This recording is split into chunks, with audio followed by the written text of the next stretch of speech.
బయటపడుతోంది. తాజాగా ఈ విషయాన్ని బయటకు తీసుకొచ్చిన విజిల్ బ్లోయర్ కు బెదిరింపులు వచ్చినట్టుగా తెలుస్తోంది.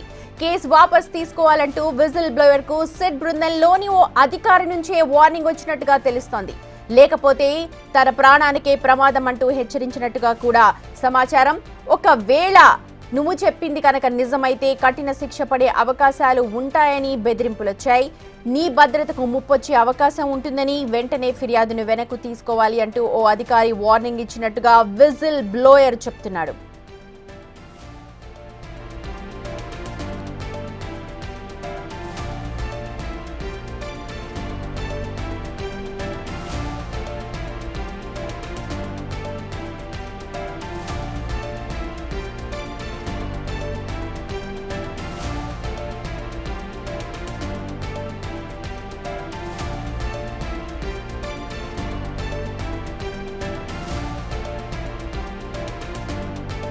ధర్మస్థలిలో గత 4-5 రోజుల నుంచి కూడా అధికారులు వెతుకులాట ప్రారంభించారు. ఎవరైతే విజిల్ బ్లోయర్ ఉన్నారో తన చేతులతో చాలా మంది అమ్మాయిల్ని అక్కడ పూడ్చిపెట్టాను అంటూ బయటకొచ్చిన సందర్భంలో గత నెల నుంచి కూడా అక్కడ ఒకలాంటి వాతావరణం కొనసాగుతోంది. కానీ దర్యాప్తు బృందం కూడా 15 నుంచి 20 రోజుల తర్వాత అక్కడ వెతుకులాట ప్రారంభించింది. ప్రస్తుతం 4-5 రోజులు పడుతోంది.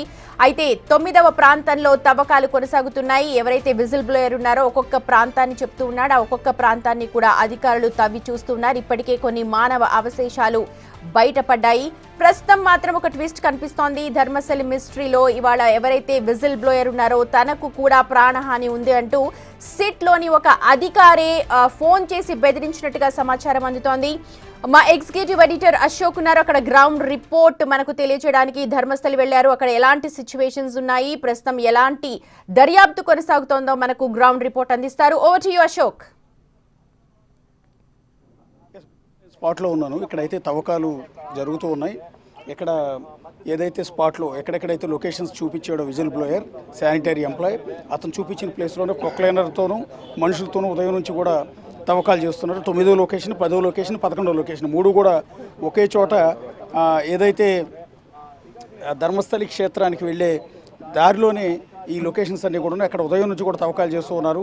క్లూస్ టీం ఉంది. ప్రస్తుతం ఏదైతే విజిల్ బ్లోయర్ ఉన్నాడో విజిల్ బ్లోయర్ని స్పాట్కి తీసుకొచ్చి అతని ఆధ్వర్యంలో అతని సమక్షంలో అతను చూపించిన లొకేషన్స్లో ప్రస్తుతం అంతా కూడా తవ్వకాలు చేస్తూ ఉన్నారు. మొదట మనుషులందరూ కూడా వెళ్ళి చెట్లు కొట్టివేసి మనుషులే తవ్వకాలు జరిపారు. ఆ తర్వాత చిన్న ప్రొక్లైనర్ని లోపలికి తీసుకెళ్ళి దాని సాయంతో తవ్వకాలు జరుపుతూ ఉన్నారు. ప్రస్తుతం విజిల్ బ్లోయర్ని స్పాట్లోనే కూర్చోబెట్టారు. అది విజిల్ బ్లోయర్కి థ్రెట్ ఉంది కాబట్టి, ప్రాణహాని ఉంది కాబట్టి పోలీసులంతా కూడా చాలా భారీ ఎత్తున భద్రతా ఏర్పాట్లు చేసి వారి సమక్షంలోనే అతన్ని అక్కడ కూర్చోబెట్టి అతను తవ్వకాలని ఉదయం నుంచి కూడా తవ్వుతూ ఉన్నారు. ప్రస్తుతం మనం ఒకసారి ప్రత్యక్షంగా దృశ్యాలన్నీ కూడా చూస్తున్నాం. పోలీసులందరూ కూడా అడవి లోపలికి అంటే అతను చూపించిన లొకేషన్ లోపలికి వెళ్తూ ఉన్నారు, వస్తూ ఉన్నారు. సో ఈ తవ్వకాలు ఏం బయటపడాయి అనేది వెరీ ఇంట్రెస్టింగ్గా ఉంది. సో ఇప్పటివరకు అసలు బయటపడ్డాయా లేదా అనేది కూడా ప్రస్తుతానికి ఎలాంటి సమాచారం బయటికి రానియట్లేదు. ఎందుకంటే ఆ తవ్వకాలు జరిపే చోట గ్రీన్ క్లాత్ని కట్టేశారు. మీరు ఒకసారి చూస్తే ఎంటైర్ ఈ చివరి నుంచి ఆ చివరి వరకు కూడా గ్రీన్ పరదాని కట్టేశారు. దానివల్ల ఏమైందంటే లోపల తవ్వకాలు జరుగుతూ ఉన్నాయి.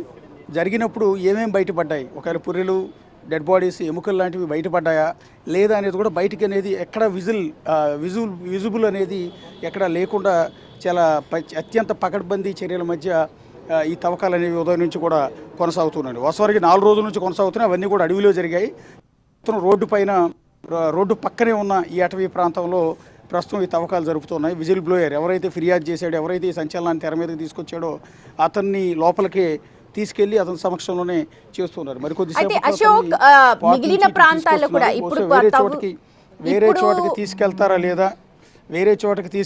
లేదా అనేది పూర్తి స్థాయిలో క్లారిటీ లేదు. ప్రస్తుతానికి బస్సును కూడా సిద్ధం చేశారు. అతన్ని పొద్దున ఏదైతే వాహనంలో తీసుకొచ్చారో ప్రస్తుతం అదే వాహనాన్ని మళ్ళీ రెడీ చేసి సో ఇక్కడి నుంచి ఎక్కడికి తరలించబోతున్నారు అతన్ని అనేది పూర్తి సమాచారం అయితే లేదు. సో దానివల్ల ఇక్కడ కొద్దిగా హడావిడి ఏర్పడింది. ఆ విజిల్ బ్లోయర్ మళ్ళీ బయటికి తీసుకొస్తారు. పూర్తిగా ముసుగు ధరించి ఉంచారు. అతని ముఖాన్ని ఎక్కడ కూడా ఐడెంటిఫై చేయనివ్వకుండా ప్రస్తుతం మనకు ఎదురుగా కనిపిస్తున్న ఆ చెట్ల వెనకాలే ఆ